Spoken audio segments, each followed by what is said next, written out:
Senator Rhiannon and then Senator Ludlam. I have some. And Senator Ludlam, yeah. Okay. Okay. Thank you, Chair. Yep. Thank you, Chair.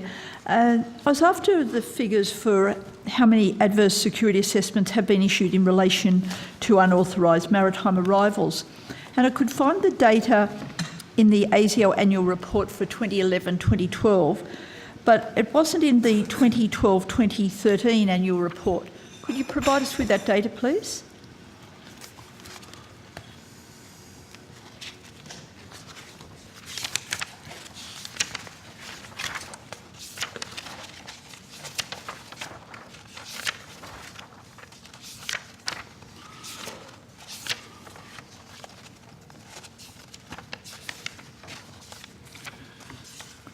Do you mean adverse security assessments across the board for every reason? In relation, this one was in relation to unauthorised maritime arrivals.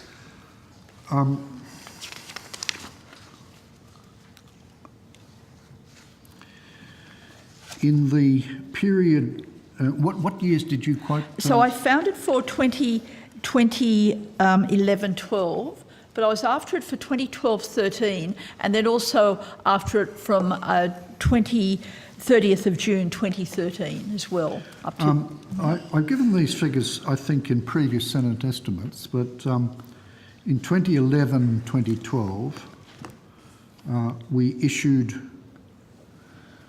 23 adverse security assessments, of which 22 were to maritime arrivals. Right. In the period 2012 and 2013, we issued 2 adverse assessments, one of which was to a maritime arrival. And since the 30th of June 2013?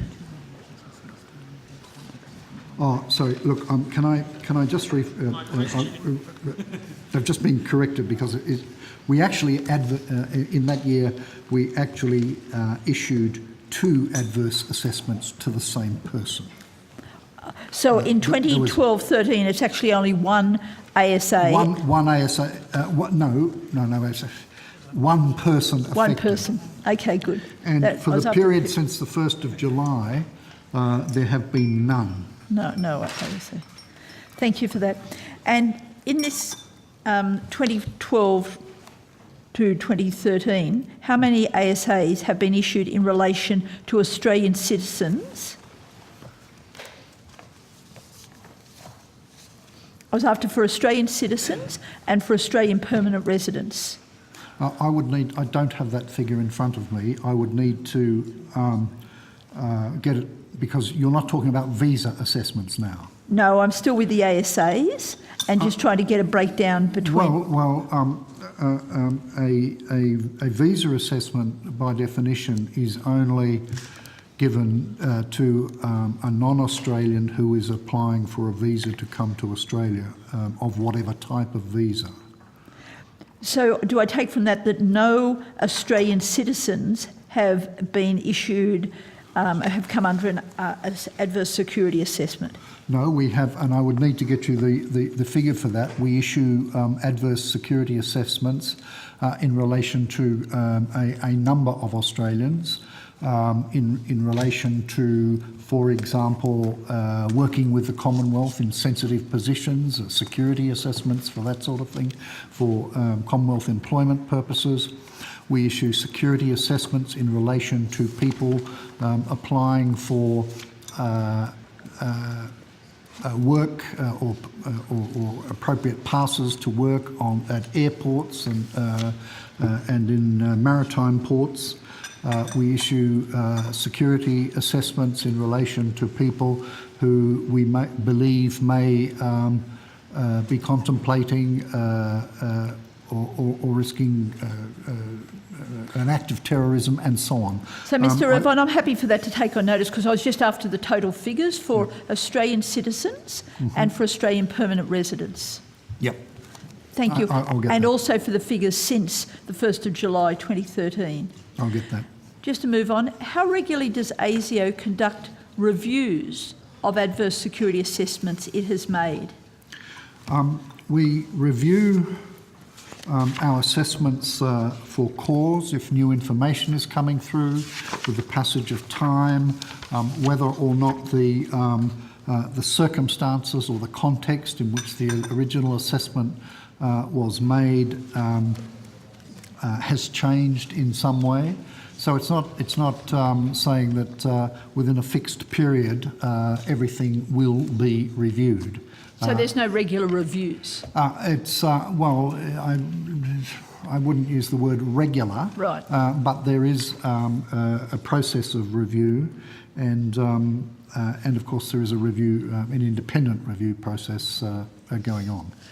So before we come to that process that's been undertaken, I understand, by Margaret Stone, so I understand the regular reviews are not undertaken, but are you proactive in any way in reassessing adverse security assessments, or do you wait until new information comes to you?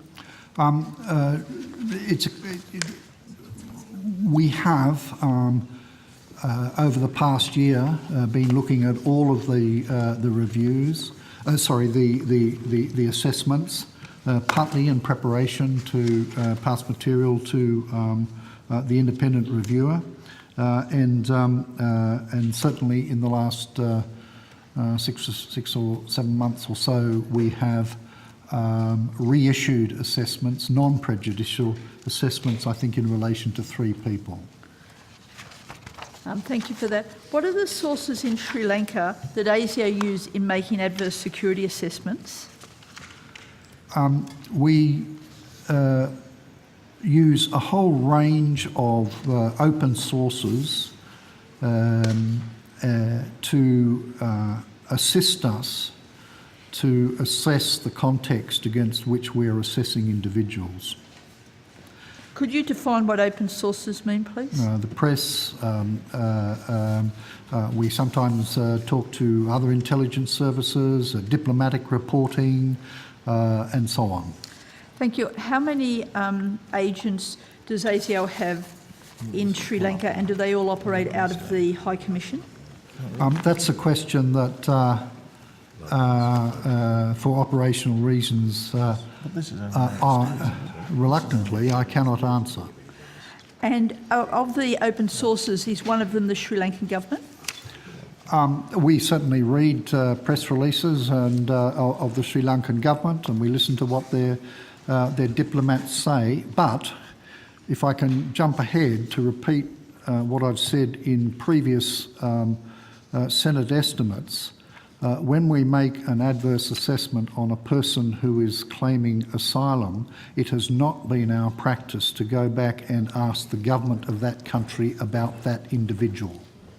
Thank you. So just to come to Margaret Stone in conducting her review, does she have access to all your files on a refugee with adverse security assessment, including details of your sources and or the rating of your credibility of the sources?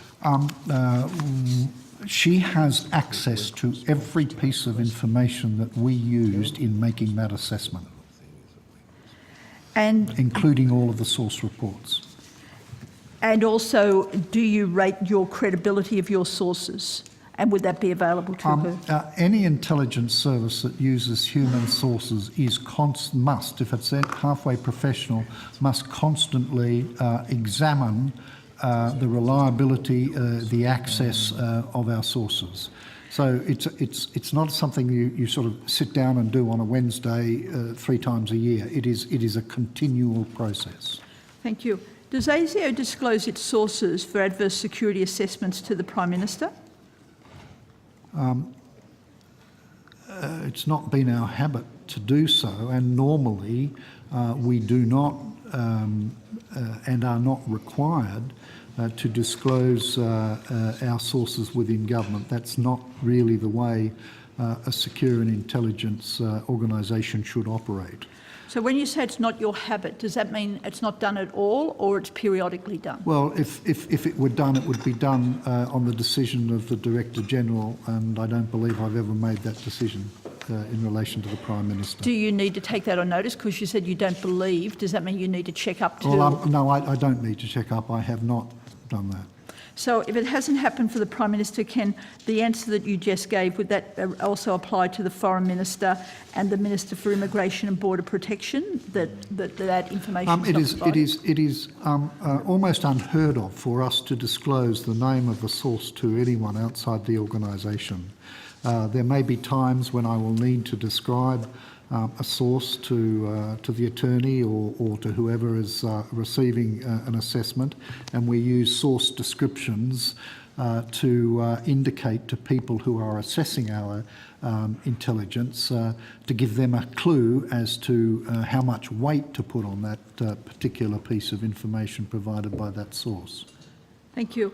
Given that there are numerous documented cases of rape and torture by Sri Lankan government officials that are still occurring, what precautions is ASIO taking to ensure that they are not obtaining information from people engaged or connected in any way to such activities? ASIO officers are bound to, by our own internal rules, to observe certain procedures in relation to the possibility of torture. And we operate under three essential principles relating to the prohibition, the use and the involvement in torture and other cruel, inhumane treatment or degrading treatment. The first is that we do not use such methods ourselves. The second is that we act in such a way that doesn't sanction or encourage such behaviour by other people. And if we find evidence or even have a suspicion that torture may be being used, then ASIO officers, under our own policies, are obliged to advise appropriate agencies of the government of that, of any knowledge of torture or such treatment. And I have to say that those principles are included in our very most basic training program. Thank you, Mr. Irvine. That sets it out very clearly.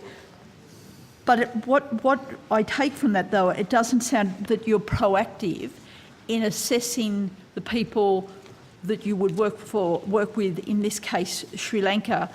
And that question is clearly particularly relevant as there have now been so many reports of ongoing torture and rapes to the point that the British Prime Minister himself went to those places and met those people. I need to know what is the basis of that question. Are you saying that we are going to talk to people who may or may not have been guilty of torture as sources? I'm raising the question because there's been now so many cases documented of security people in Sri Lanka involved right now on a continuing basis since 2009 in cases of rape, assault, torture. How do you, when your people are interacting and working with these security people... Well, you've just made the assumption that we interact and work with them. And I don't think that's an assumption you can make. Good. Well, could you say yours? I'm not. Because you have said you collect data. You use the term open sources. So clearly there is some level of interaction with people in Sri Lanka. Otherwise, you would not need to have your ASIO agents in Sri Lanka if they're not interacting on some level. You're now assuming that I have ASIO agents in Sri Lanka. But you have ASIO people in Sri Lanka. I've said that that's an operational matter that I'm not going to address. I'm not able to address. The committee wouldn't want you to, Mr. Irvine. So could we just finish it off by saying if you had ASIO agents in a country like Sri Lanka where many of their security people have been, it's been documented, involved in various serious crimes, how would you proactively ensure that your people were not working with, engaging, taking information from these people? That's a hypothetical question. I shouldn't have allowed it. And all I can say to you is that in relation to torture, ASIO officers have very, very clear guidelines to which they work, and I'm pretty confident that they understand those guidelines and work to them. In all countries.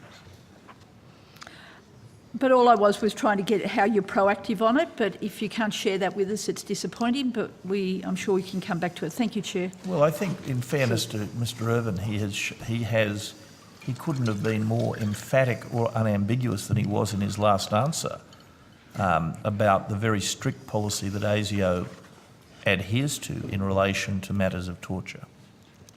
I think that's an interesting response, Minister, and it was obviously very impressive to hear those three principles that were outlined. All my question was about is how to be not just reactive but proactive when you're in a country where these high levels of abuse are occurring, so our agents are not getting caught, or our people, whatever we call them, don't get caught up in it. First of all, Senator, Mr Irvin has said quite properly that he doesn't comment on operational matters. So your question is based on a speculative hypothesis that has not been accepted. But secondly, with all due respect to you, I don't know how one can better be proactive in any circumstances than to have a very strict rule and always observe it. Well, if you collect the information... Well, no, hang on. There is a question there. There is a question there. If you collect the information on adverse security agents, you also can be adverse security assessments, for adverse security assessments. You can also be collecting information about crimes that have been committed by other people as well. And what's the question? Attorney General. What's a stake? What's the question? The question is that we have the three principles set out, and we haven't had the information set out before us about how we ensure that our people don't get caught up in association. And I would still think that that's a relevant question that needs to be answered. Well, it's to not this a question. Parliament. You haven't asked a question. I'm going to Senator Ludwig. I think Mr Irvine answered that 3 or 4 questions ago, statements ago. Senator Ludwig.